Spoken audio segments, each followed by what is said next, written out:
Good morning all of you student. हम आपको पढ़ाएंगे बायोलॉजी और बायोलॉजी की ये पहली क्लास है। चलते हैं बायोलॉजी की ओर। बायोलॉजी की पहली क्लास को देखते हैं, पहली क्लास में क्या बताया जाना चाहिए क्या नहीं।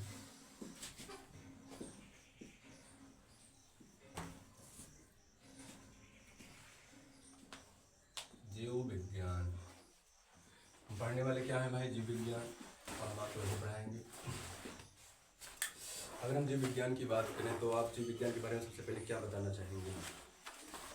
जीव विज्ञान की उत्पत्ति क्या? जीव विज्ञान का शब्द की उत्पत्ति कैसे हुई? जीव विज्ञान का जनक कौन है? जीव विज्ञान को कितने भागों में क्लासिफिकेशन किया है? क्लासिफिकेशन किया गया किसने किया? आखिर नामकरण किसने किया? उत्पत्ति कहाँ से हुई, किस शब्द से हुई? ये सभी चर्चा आज इस वीडियो में हम करने वाले हैं। अगर हम बायोलॉजी की बात करें, अगर बायोलॉजी शब्द की हम बात करें तो बायोलॉजी का जो शब्द है वो शब्द किसने दिया? जो बायोलॉजी शब्द को किसने दिया? शब्द को देने वाले लैमार्क व ट्रेविनियस, लैमार्क व ट्रेविनियस वैज्ञानिक थे।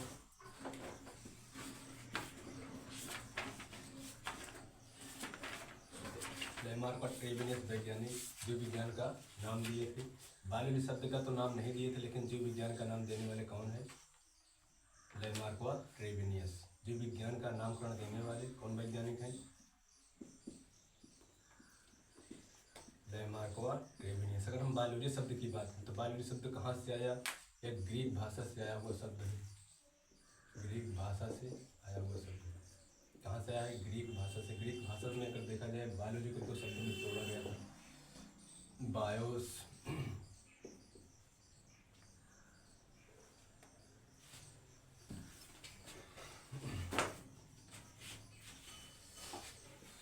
अगर हम बायोलॉजी की बात करें तो बायोलॉजी को 2 शब्दों में तोड़ा गया है। कौन सी भाषा में? ग्रीक भाषा में।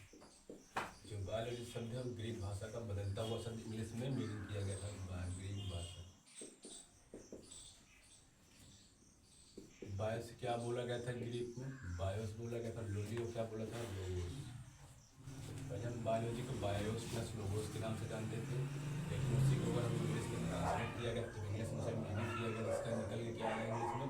तो बायो प्लस इसका लॉजी।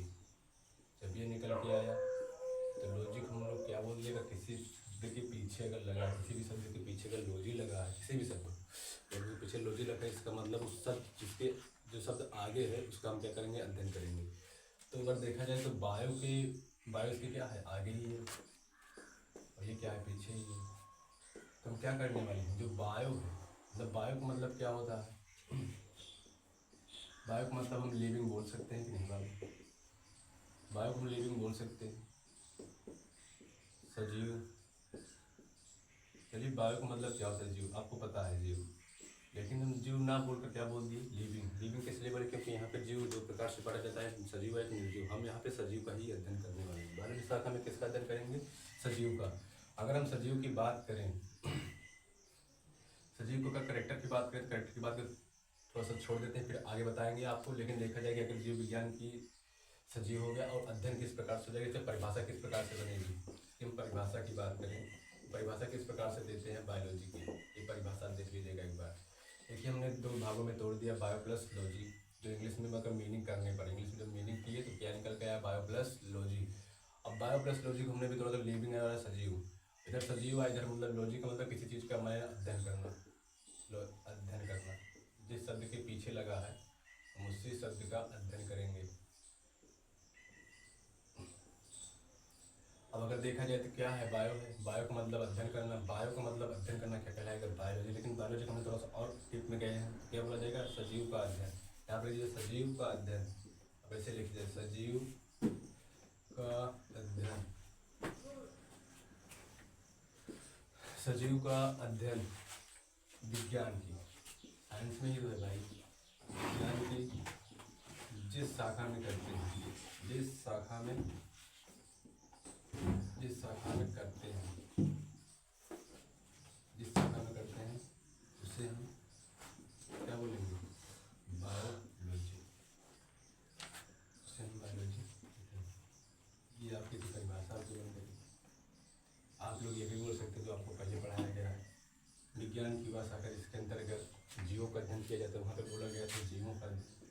लेकिन अब आप शुद्ध परिभाषा को देखिएगा, जीव ना बोलकर जीव या न बोलकर क्या बोलिएगा, सजीव बोलिएगा, क्योंकि हम जीव विज्ञान में किसका अध्ययन करते हैं, सजीव का, ना कि निर्जीव का।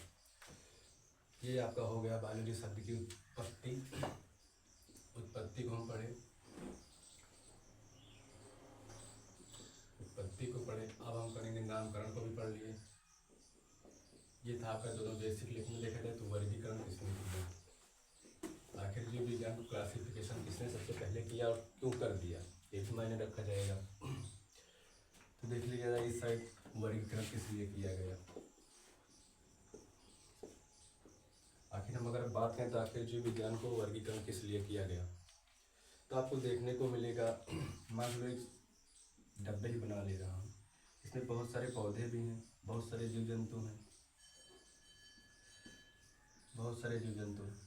इनको हम किस प्रकार से, पहले क्या होता था, मान लो आपने पढ़ा 9th पढ़ा, 10th पढ़ा, 11 पढ़ा, 11 छोड़ दीजिए यहीं तक, इसके पीछे क्लास, आपको क्या मिलता है, सब समेत में मिलता है। बॉटनी भी रहेगा और क्या रहेगा, जूलॉजी भी, आपको 12 तक में भी मिल जाता है, लेकिन कुछ अलग कर दिए जाते हैं। 11 एंड 12 भी आपको भी देखने को मिलता है।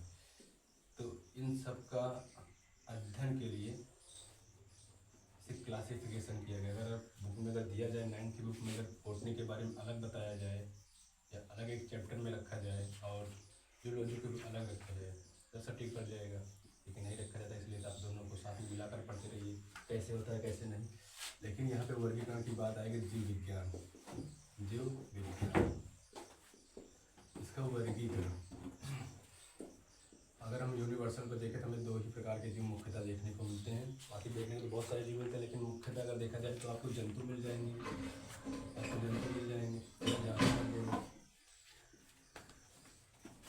आपको प्लांट में मिल जाते हैं, पादप या पौधे, पेड़ पौधे।